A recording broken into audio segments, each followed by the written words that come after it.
अध्याय 4 देख रहे हैं, gender, religion, caste in politics. लिंग, धर्म, जाति, जेंडर, रिलीजन और कास्ट पॉलिटिक्स में, राजनीति में। अभी तक हमने ये बात की कि अगर सोशल डिवर्सिटी है, सामाजिक भेद विभाजिता है, तो ये डेमोक्रेसी को, लोकतंत्र को कोई खतरा नहीं है। जैसे मान लीजिए 2 लोग हैं, 2 डिवीजन हो सकते हैं। इसका मतलब ये है कि आप मेल हो सकते हैं, अगला जो बंदा है वो फीमेल हो सकता है। सोसाइटल डिविजन्स हो सकते हैं। इसका मतलब हो सकता है कि मैं शेड्यूल कास्ट से हूँ और जो अगला बंदा है वो भी सी क्लास से हो। ये भी हो सकता है कि ये जेंडर हो गया, ये हो गया कास्ट या कैस्ट बोलिए इसको। मैं मुस्लिम हो सकता हूं और जो अगला बंदा है वो हिंदू भी हो सकता है। तो जेंडर आ गया, रिलीजन आ गया, कास्ट आ गया। तीनों चीजें जो अलग अलग विभाजन है, ये डेमोक्रेसी के लिए कोई खतरा नहीं नॉर्मली है।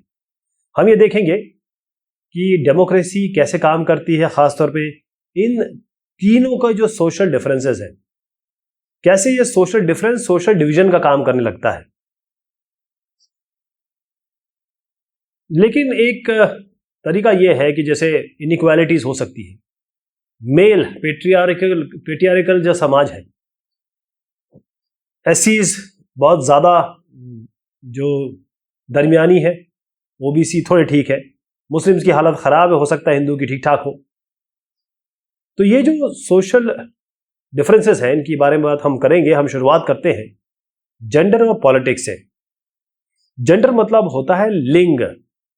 लिंग में तीन लिंग आते हैं, औरत, आदमी और जिसे हम यूनैक कहते हैं। जब एक लड़का और एक लड़की जब एक घर में पैदा होते हैं, तो रिस्पॉन्सिबिलिटी कुछ इस तरीके से होती है, इस तरीके से उनको बड़ा किया जाता है कि रिस्पॉन्सिबिलिटी जो है औरत की, लड़की की, वो घर का काम करना है। यह अमूमन सोचा जाता है, बच्चों को बड़ा करना, घर का काम करना। ये हमने जो डिवीजन है, अगर आप आदमियों का देखें, वो बाहर जा सकते हैं, वो बाहर के गेम खेल सकते हैं, शाम के बाद भी वो बाहर रह सकते हैं, और उनको ये कहा जाता है कि आपको रोटी कमानी है, घर के लिए काम करना है। ये सेक्सुअल डिवीजन ऑफ लेबर में भी हमें दिखाई देता है। इसका मतलब ये है कि घर के सारे काम औरतें करेंगी, लड़कियां करेंगी। अगर वो काम भी कर रही हैं, अगर उनका काम भी हो रहा है बाहर का, तो वो क्या काम होगा? जाना, पानी लेके आना, लकड़ियां कलेक्ट करना, काम करना। इसका मतलब ये है उसकी, और उस काम की कोई वैल्यू तो नहीं है। आपके घर में माँ जो है सुबह से शाम तक काम करती है, आप कोई वैल्यू देते हैं? तो अगर आप एक आदमी है, नॉर्मली आप खाना नहीं बनाएंगे, नॉर्मली आप सिलाई कढ़ाई नहीं करेंगे। लेकिन जब यही लोग, यही जो लड़के हैं, आदमी है, जब ये बाहर जाते हैं तो टेलर और कुक बनते हैं। जितने अच्छे 5 स्टार होटल में कुक्स हैं, सारे आदमी हैं। जितने अच्छे आप कहें फैशन डिजाइनर है, सारे आदमी हैं। तो अर्बन एरियाज में जब हम शहर की बात करते हैं, तो अगर आप गरीब औरत है, तो आप कहीं ना कहीं डोमेस्टिक हेल्प का काम करते हैं, किसी के घर में काम करते हैं। और जो मिडिल क्लास औरतें हैं, ऑफिस में काम करती है। तो ये जो डिवीजन है लेबर का, कि औरतें जो हैं, लड़कियां 50% हैं, हम 50% है पूरे कम्युनिटी में, मतलब आधी ह्यूमैनिटी है वो हमारी।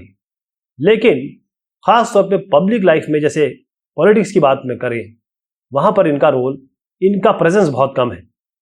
पहले ये होता था कि जो पब्लिक अफेयर है, वोट करने के लिए और पब्लिक ऑफिस में कॉन्टेस्ट करने के लिए, पहले जो ट्रेंड था, उसमें केवल आदमी ही कर सकते थे। औरतों को ये बात समझ में आई और आप जानते हैं औरतें हमसे ज़्यादा समझदार होती हैं, तो उन्होंने प्रोटेस्ट किया कि भैया हमें बराबर का अधिकार दीजिए। केवल हिंदुस्तान की बात नहीं कर रहा हूं मैं, हर जगह की बात कर रहा हूं मैं। उन्होंने धीरे धीरे जो फुसफुसाहट थी वो आंदोलन का रूप लेती गई, जबरदस्त मूवमेंट हुए, और इन मूवमेंट को हम फेमिनिस्ट मूवमेंट कहते हैं। इसको हम कहते हैं नारीवादी आंदोलन, फेमिनिस्ट मूवमेंट हुए। आज के समय आप देखते हैं वैज्ञानिक, डॉक्टर, इंजीनियर, अधिवक्ता, मैनेजर, प्रबंधन करने वाले, college, university teachers, police, pilot, सारी की सारी आपको औरतें मिलेंगी और सक्सेसफुल औरतें मिलेंगी। अगर हम स्कैंडिनेवियन कंट्रीज में चले जाएं, स्वीडन, नॉर्वे, फिनलैंड, वहां पर औरतों का पब्लिक लाइफ में बहुत ज्यादा रोल है। हमने बात किया फेमिनिस्ट मूवमेंट की, हमने वो जगह बताई जो स्कैंडिनेवियन कंट्री है, नॉर्वे, स्वीडन वगैरह, वहां पर औरतें बहुत ज़्यादा तादाद में काम करती हैं। ये कुछ चित्र मैं दिखाना चाहता हूं कि किस तरीके से औरतों ने जो उनका राइट ऑलरेडी मिलना चाहिए उसके लिए बेचारी को फाइट करना पड़ा, और ये हमारे लिए बड़े, हमारे समाज के लिए बड़े उस समय शर्म की बात थी। तो फेमिनिस्ट का मतलब ये होता है एक आदमी और एक औरत, जो एक औरत वो ये मानता है आदमी और औरत दोनों बराबर होते हैं, फेमिनिस्ट वो होते हैं। अब और भी चीज़ इसमें हम जो देखते हैं वो है कि लिटरेसी, जो हमारी जो सोसाइटी है उनका दिमाग कुछ इस तरीके से काम करता है, मेल डोमिनेटेड सोसाइटी। एक जो घर का मालिक है, घर का लीडर जो है, वो एक आदमी होता है जिसको हम पेट्रियार्की कहते हैं। पेट्रियार्की का मतलब होता है कि जो फादर है वो मेन होंगे, मतलब जितने भी पावर होंगे, जितना भी डिसीजन मेकिंग होगी वो आदमी के पास होगी। जब आदमी औरतों से ज्यादा पावरफुल हो और वो पावर दिखाएं, उसे हम पेट्रियार्की कहते हैं। अब बहुत ज्यादा फील्ड है जहां पर ऑपरेशन हुआ। मैं कुछ लिटरेसी रेट का एग्जांपल ले लेता हूं। अब 100 औरतों में केवल 54% है जो लिटरेट है, लेकिन अगर आदमियों को देखें तो 100 में से 76% जो है आदमी वो लिटरेट है। कम से कम आप देखिए 22%, एक बहुत बड़ा नंबर है ये। 22% का डिफरेंस है लिटरेसी रेट में। पहली चीज ये है कि पहले तो उनको स्कूल ही नहीं जाने दिया जाता, रूरल एरियाज में खासतौर पे। अगर वो मान लीजिए पढ़ भी लेती है तो उनको वो चांस नहीं दिया जाता कि वो आगे बढ़े। मान लीजिए अगर उनके बहुत अच्छे मार्क्स है, बहुत अच्छी पढ़ाई करती हैं, हायर स्टडीज में आप किसको प्रेफर करते हैं? हमेशा आदमी, लड़का और लड़की है तो माँ बाप, ये माँ की बारे में बात करो, माँ बाप ही नहीं, माँ भी ये कोशिश करती है कि लड़का जो है वो पढ़ जाए, लड़की घर में रह जाए। हमारी सोसाइटी में जो बॉय चाइल्ड है, लड़का, जो परिवार है वो आदमी पे, लड़के पे पैसा खर्च करना ज्यादा बेहतरीन समझता है, ज्यादा समझदारी समझता है। पहली चीज तो ये होगी, दिमाग में रखिएगा। आपको लग रहा है कि सब गलत है। दूसरी चीज, एक लड़की है वो प्राइमरी एजुकेशन पढ़ेगी, हायर एजुकेशन में वो जा नहीं रही है क्योंकि कई जो है ड्रॉप आउट जो हो जाता है, क्योंकि जैसे आप आगे जाएं तो आपको हाई सैलरीड जगह पे औरतें कहाँ मिलेगी, क्योंकि ये यहीं पे पढ़ना बंद कर देती हैं। और ऐसी भी लड़कियां हैं जो काम कर भी रही हैं, उनको भी पैसे कम मिल रहे हैं। जो उनके काउंटर पार्ट आदमियों को पैसे मिल रहे हैं उससे कम पैसे मिल रहे हैं। तो आप स्पोर्ट्स की बात कर लें, सिनेमा की बात कर लें, औरतों को बराबर भी वो काम कर रही हैं तब भी उनको पैसा, रिन्यूमरेशन कम मिल रहा है। एक और चीज बताता हूं आपको, एक तो इक्वल वेजेस बता दिया आपको कि बराबर की वेजेस नहीं मिल रही है। इसके अलावा कुछ और भी चीजें हैं। बड़ी दुख की बात है कि पेट में ही, मां के कोख में ही लड़कियों को मार दिया जाता है, इनका सेक्स डिटर्मिनेशन किया जाता है, और अगर लड़कियां हैं तो मार दिया जाता है। इसीलिए जो सेक्स रेशियो है वो डिक्लाइन हो रहा है। मतलब 1000 आदमियों में हमको 1000 औरतें चाहिए। एक हंसी मजाक की बात करूं तो शादी किससे करोगे अगर आप? लेकिन जो जनरल, अगर कंट्री वाइड अगर मैं आपको ट्रेंड बनाऊं तो 1000 में से 927, 1000 आदमियों के लिए 927 औरतें हैं। एक कई ऐसी जगह बताऊं मैं आपको, राजस्थान वगैरह की बात अगर बताऊं तो 850, 800 भी है कहीं कहीं। अब आप सोचें, ये बाकी 200 आदमियों को क्या होगा, उनकी शादी भी नहीं हो पाएगी। एक लाइटर नोट पे बोल रहा हूं, लेकिन ये प्रॉब्लम है। प्रॉब्लम ये है कि इनको कोख में मार दिया जा रहा है। इनको खास तौर पे आदमी नहीं, औरतें पसंद कर रही हैं कि उनके लड़के हों। मैं आप बड़ी उसकी बात है हमारे लिए कि दूसरी चीज है सेफ्टी इशू। विमेन सेफ नहीं है, वो सेफ नहीं है बाहर। इंसान बाहर का छोड़िए, आप घर के अंदर उनको मारा जाता है, हैरेस किया जाता है, डोमेस्टिक वायलेंस होता है उनके साथ। पति उनको बुरी तरह मारते हैं, भाई पिता बड़े बुरी तरीके से उनके साथ व्यवहार करते हैं। तो जब औरतों की जो पॉलिटिकल रिप्रेजेंटेशन की बात है वो बहुत जरूरी हो जाती है। अगर ये सब चीजों से हमें पार पाना है तो औरतों को हमें रिप्रेजेंटेशन देना पड़ेगा। तो ये सब जो चीजें हैं, इसमें औरतों की बात नहीं सुनी जाती। तो सबसे अच्छी तरीका क्या है, अगर उनकी बात सुननी है तो हमको इलेक्टेड रिप्रेजेंटेटिव चाहिए। इसका मतलब औरतें चाहिए हायर पोजीशन पे। अगर 50% वुमेन औरतें हैं तो 100 जो इलेक्ट होते हैं 50 औरतें क्यों नहीं हो सकती? होना चाहिए ना। जनरली पॉसिबल नहीं है, कम से कम 1/3 तो हो जाए। हमने जो औरतें देखी लेजिस्लेचर में, विधायिका में ले लीजिए, लोकसभा दीजिए, राज्यसभा लीजिए, विधानसभा में देखिए, आप अगर परसेंटेज निकालेंगे तो बहुत कम है। लोकसभा की मैं बात बताऊं, 10% से भी कम है। मतलब 100 MP में मात्र 10 और 10 से कम औरतें हैं। विधानसभा में केवल 5%, मतलब 100 विधायकों में, 100 MLAs में मात्र 5 औरतें हैं, 5 लड़कियां हैं, 5 महिलाएं हैं। बड़ी अलार्मिंग सिचुएशन है ये। आप देखें, हमारी जो चीफ मिनिस्टर हो चुकी हैं, शीला दीक्षित हो गई, मायावती हो गई, प्राइम मिनिस्टर श्रीमती इंदिरा गांधी हो गई, यहां पर भी इनकी जो कैबिनेट था, इन सब के कैबिनेट थे, सब आदमी थे, कैबिनेट में मिनिस्टर्स थे, आदमी थे। क्या किया जा सकता है बताइए? कुछ ना कुछ तो इसमें किया जा सकता है। या तो कॉन्स्टिट्यूशन में लिख दिया जाए, या रूल और रेगुलेशन बन जाए, कॉन्स्टिट्यूशन में अमेंडमेंट किया जाए। पहला तरीका यह हो सकता है कि इलेक्टेड बॉडीज में जहां पर भी इलेक्शन हो रहा है, औरतों को बराबर रिप्रेजेंटेशन किया जाए। मतलब 30% तो कर ही दिया जाए, 50 मत करिए। पंचायती राज में हो चुका है। पंचायती राज में औरतों को 33%, 1/3 रिजर्वेशन मिला हुआ है। मतलब जितनी 32 से 36 लाख रूरल निकाय के अधिकारी होते हैं, 10 लाख औरतें हैं, 10 लाख औरतें, और इनमें से कई जो है सरपंच हैं। ये लॉ कहता है। क्यों? क्योंकि पंचायती राज व्यवस्था 73वां 74वें अमेंडमेंट में है। इसके अलावा जो औरतों के ऑर्गेनाइजेशन है, जो एक्टिविस्ट हैं, वो कम से कम ये कह रहे हैं कि भाई लोकसभा और विधानसभा है, इसमें कम से कम हमें 1/3 जगह तो दीजिए। एक बिल है जो जेब में रखा हुआ है पार्लियामेंट के 50 साल से, इस पे कोई भी काम नहीं हुआ है, 1/3 इनको नहीं दिया गया है। ये एक बहुत अलार्मिंग मैटर है। जो जनरल डिवीजन जो होता है, अब हम आइए, अब सोशल डिवीजन की बात करते हैं। फीमेल जो है, आपको रिप्रेजेंटेशन चाहिए, आप किसके पास जाएंगे? आप किसी न किसी के पास जाएंगे जो आपकी बात रख सके। तो यहां पर मेल और फीमेल का जेंडर सोशल डिवीजन शुरू हो जाता है। ये लिंग के आधार पे किसी तरीके से इनको रिप्रेजेंट किया जाए। तो हमको अगर ये रिजर्वेशन चाहिए तो कम से कम रिप्रेजेंटेशन होना चाहिए महिलाओं का, कम से कम, मतलब मिनिमम उनका होना ही चाहिए। जो मैं फीमेल को डिसएडवांटेज ग्रुप ही मानता हूं। जब तक उन्हें प्रॉपर रिप्रेजेंटेशन नहीं जाएगा तो ये जरूरी है कि सोशल डिवीजन जो है वो तभी हो सकता है जब पॉलिटिक्स के थ्रू ये आए और पॉलिटिकल विल हो इनको यहां लाने का।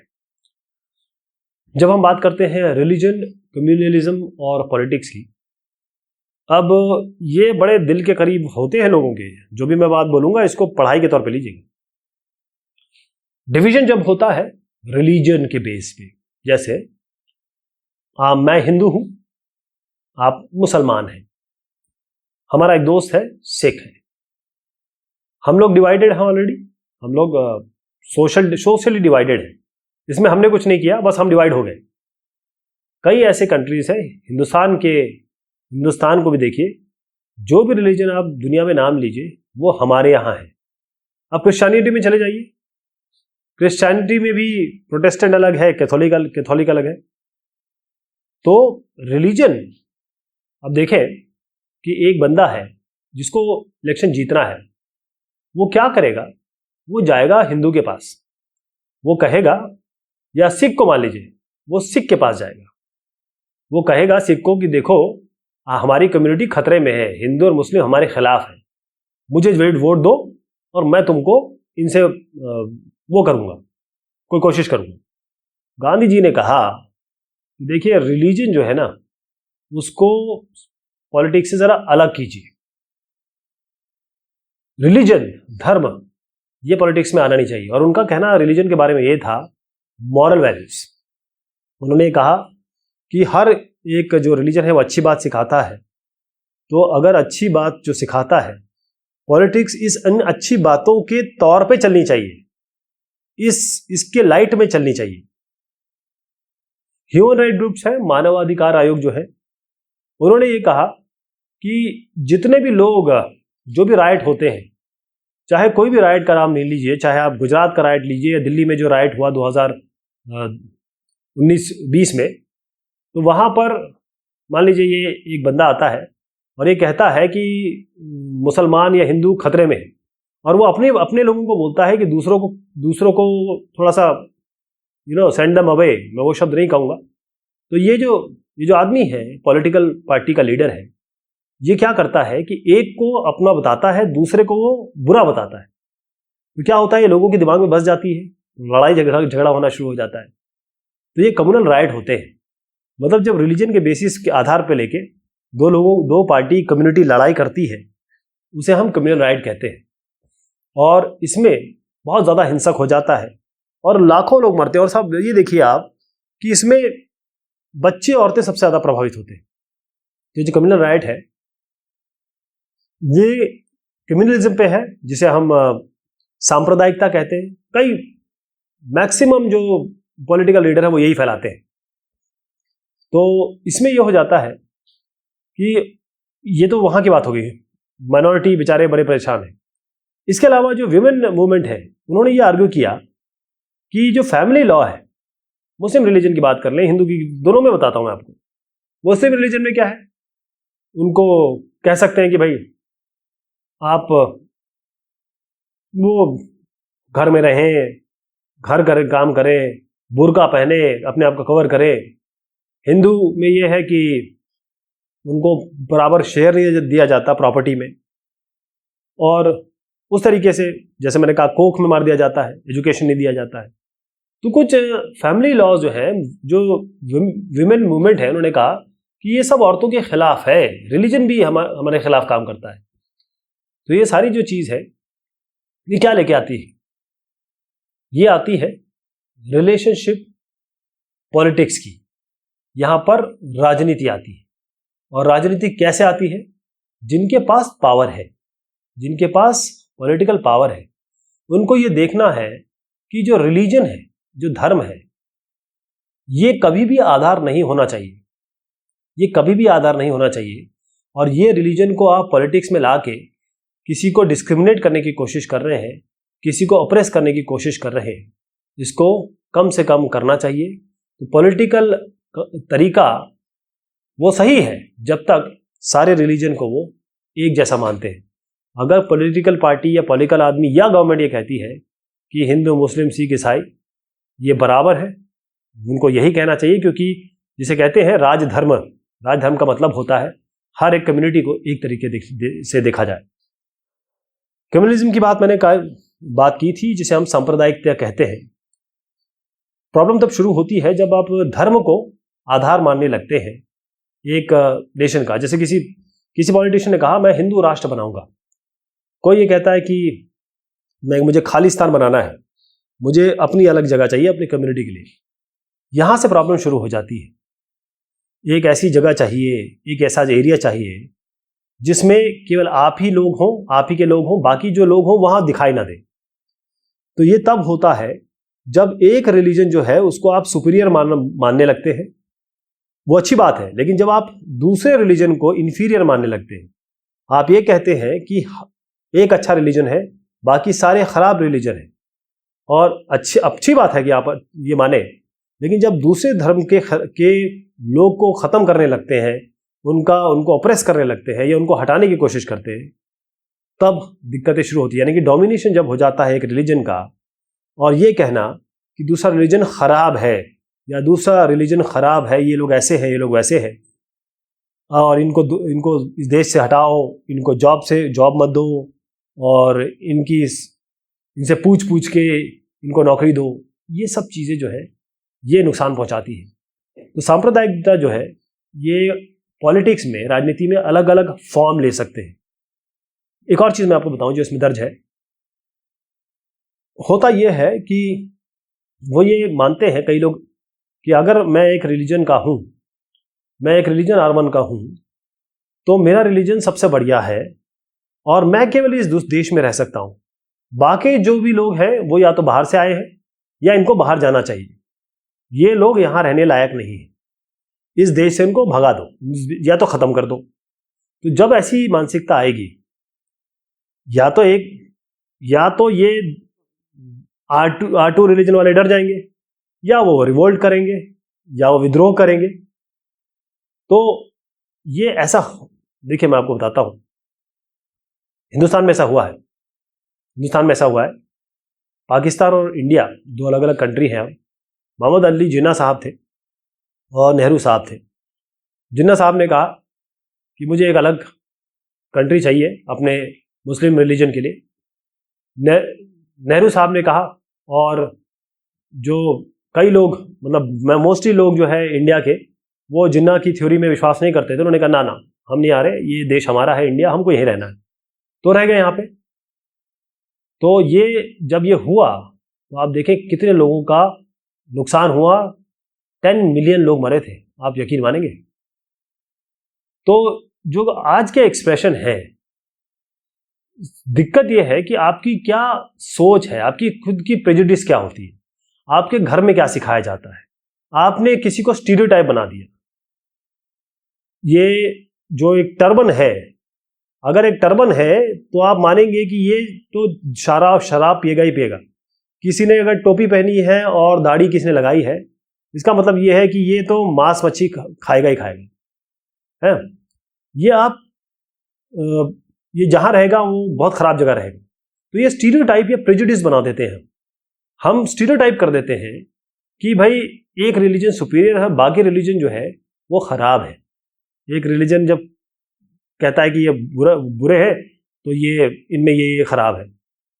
ये इतना कॉमन हो चुका है कि हम लोग बिलीव करने लग जाते हैं। हम लोग इसको लॉजिकली ना सोच के, दिमागी तौर पे ना सोचे कि रिलीजन केवल एक फेथ है, ये जिंदगी नहीं है। लोग लॉजिक नहीं समझते इसका, बस वो करने लग जाते हैं। इसमें क्लियर दर्ज है ये चीज। तो एक कम्युनल माइंड जो होता है, जिसके दिमाग में कम्युनैलिटी है भरी हुई, वो क्या ये करेगा कि वो कोशिश करेगा कि वो हम डोमिनेट करना चाहते, एक रिलीजन डोमिनेट करना चाहता, तो वो क्या करेगा, वो कोशिश करेगा कि पॉलिटिकल डोमिनेंस मिल जाए, मतलब मेरी पार्टी को सत्ता मिल जाए, क्योंकि जब सत्ता आएगी हाथ में तभी तो आप दूसरों को हटाएंगे। तो पॉलिटिकल जो मोबिलाइजेशन है, ये भी एक तरीका है। इसमें होता क्या है कि आप सीक्रेट सिंबल्स यूज करेंगे, मतलब रिलीजन बड़ी एक इमोशनल चीज है, ध्यान रखिए। एक आदमी जब अपने भगवान से बात कर रहा होता है, वो उसकी और उस भगवान का रिश्ता है ना। जैसे आप कहें कि मैं एक फादर हूं और आपका बच्चा ठीक नहीं है, तो आप उसके लिए रो लेंगे, पागल हो जाएंगे। क्यों? क्योंकि आप कुछ भी कर डालेंगे अपने बच्चे के लिए, क्योंकि इमोशनली आप जुड़े हैं। इसी तरीके से लोग रिलीजन से जुड़े होते हैं। जब कोई आया और वो कहे कि भाई ऐसा है, आपका जो रिलीजन है वो खतरे में है, या किसी और कम्युनिटी के बारे में बोल सकता है कि इसको आप खत्म करिए, तो एक आदमी जो कि सीधा साधा है वो मोटिवेट हो जाता है। तो लोग सीक्रेट सिंबल यूज होते हैं। जैसे तो होता क्या है कि ऐसे सिंबल आपने देख लिया, वो उससे आप ग्लूड हो जाते हैं, ये हमारे सीक्रेट सिंबल है। रिलीजियस लीडर्स होते हैं, इमोशनल रोते हुए लोग अपील करते हैं, और ये होता है कि भाई फियर होता है, डर दिखाया जाता है कि जो दूसरा धर्म है वो खतरनाक है हमारे लिए और आप लोग खतरे में हैं, इस तरीके से चीज दिखाई जाती है। तो कई बार जो कम्युनलिज्म है ये बहुत ही खराब शेप ले लेता है, और हमने देखा कि जो बच्चों को मारा जा रहा है, 2002 में गुजरात में राइट हुए थे, 2002 में बहुत ही ये बदनुमा दाग है हमारे हिस्ट्री में ये। और ये जो लोग देखा रहे हैं आप, ये केवल इमोशनल थे, इनको मोटिवेट किया गया, पॉलिटिकल लीडर्स ने इनको मोटिवेट किया और उन्होंने मारा काटा लोगों को। 1984 में आपको याद है एक सिख राइट हुए थे, उसमें सिखों को दिल्ली के रोड पे खून की नदियां बह रही थी। सिखों को किस तरीके से मारा गया था, केवल इसमें कि एक इनमें से जो आदमी था, एक या दो, उन्होंने श्रीमती गांधी की हत्या कर दी थी, उस समय प्राइम मिनिस्टर थी। इसमें दो लोगों ने अगर मारा तो पूरे सिखों को आप इस तरीके से वो करेंगे, कर सकते हैं? जो हिंदू थे उन्होंने, मतलब जो कांग्रेस पार्टी के लोग थे या जो भी लोग थे, मैं इसके बारे में नहीं कह सकता, उन्होंने कहा कि ये सिखों को मारो, सिखों को खत्म करो। तो इस तरीके से इनकी हत्या की गई। क्या ये सही है?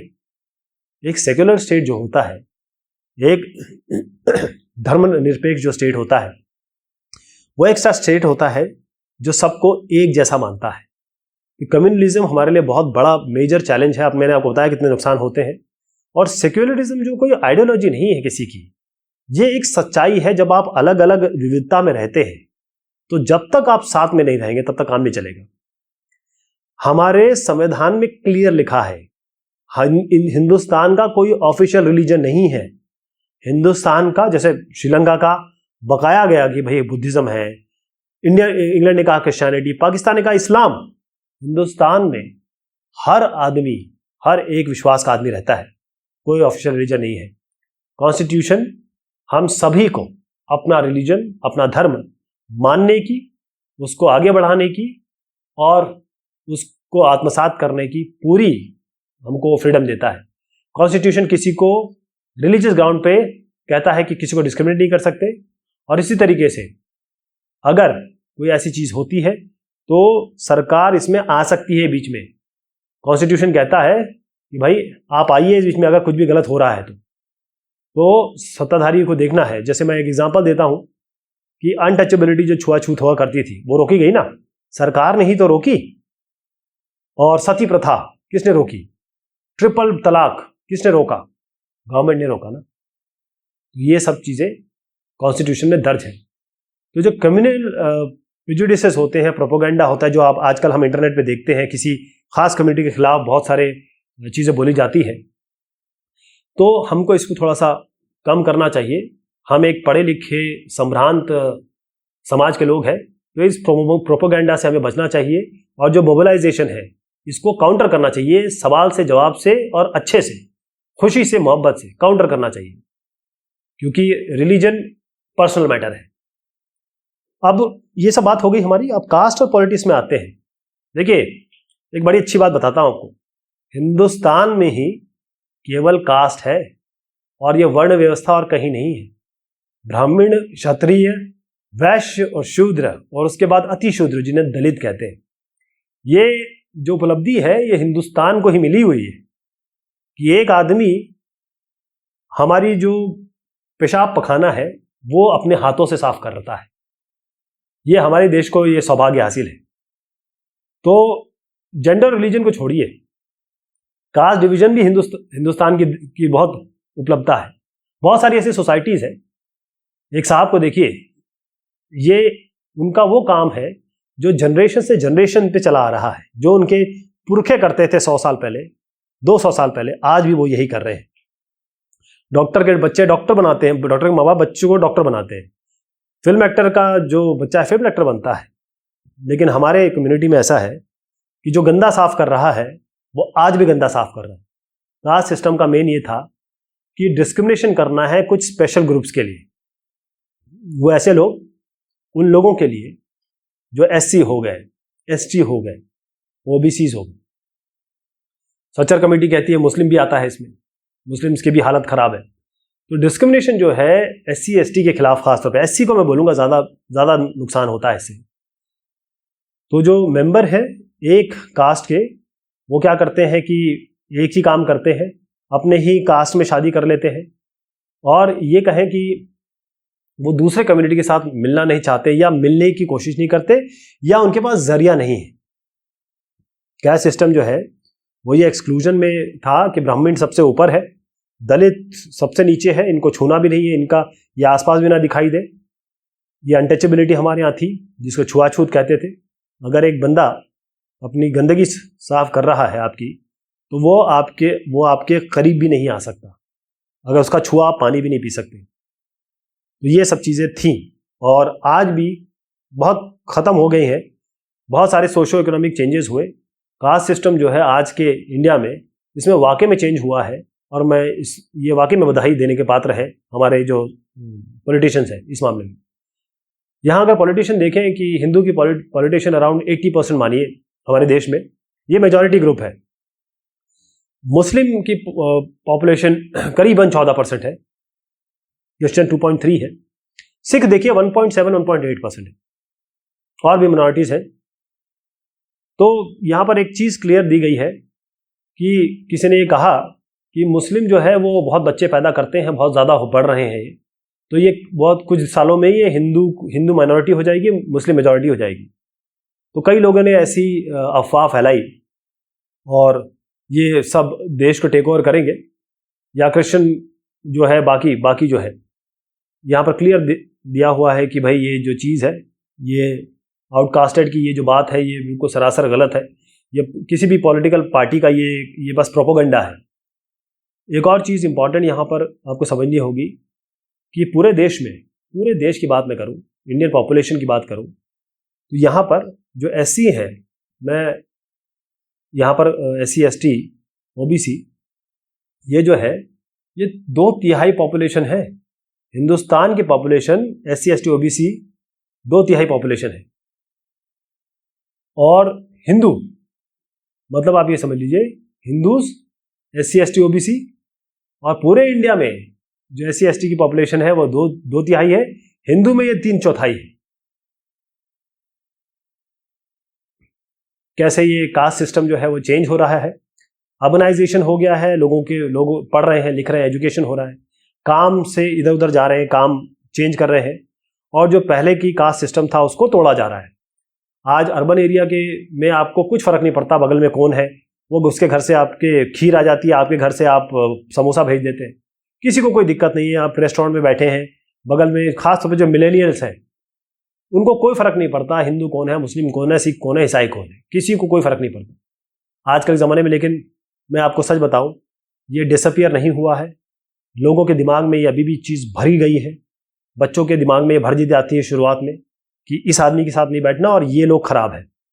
ये जो एडवांटेज डिसएडवांटेज आज भी हम देख सकते हैं कि जो सालों साल पहले हुआ वो आज भी हम देखते हैं।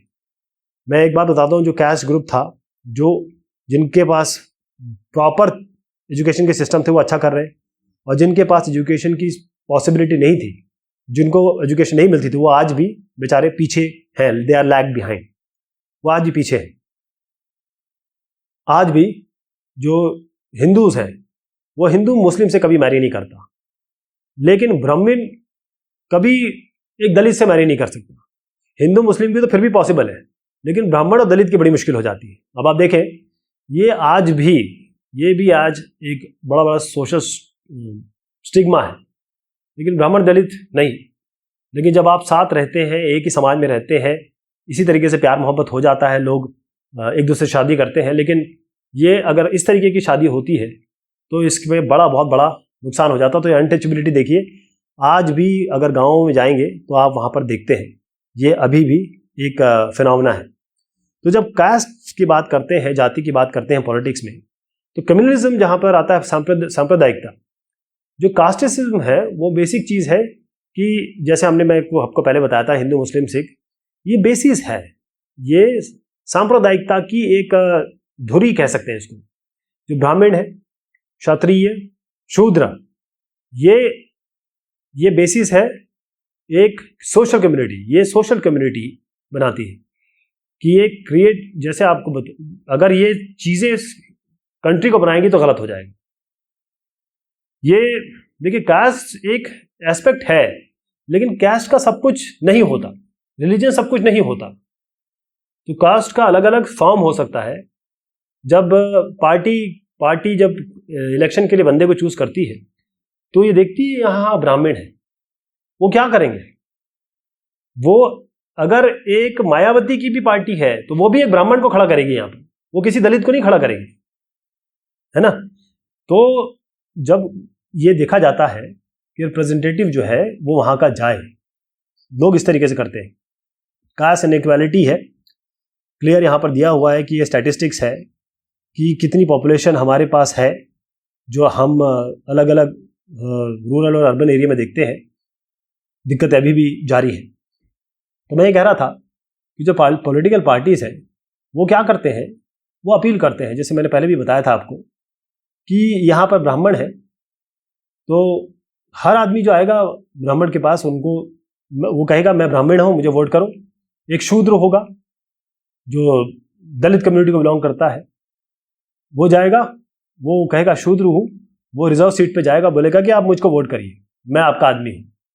तो होता यह है कि वो सेंटीमेंट पे, लोगों के सेंटीमेंट पे उन लोगों को ब्लैकमेल करते हैं। और लोग जो हैं बड़े सीधे हैं, हिंदुस्तान के लोग बड़े सीधे हैं, बड़े बेवकूफ बन जाते हैं।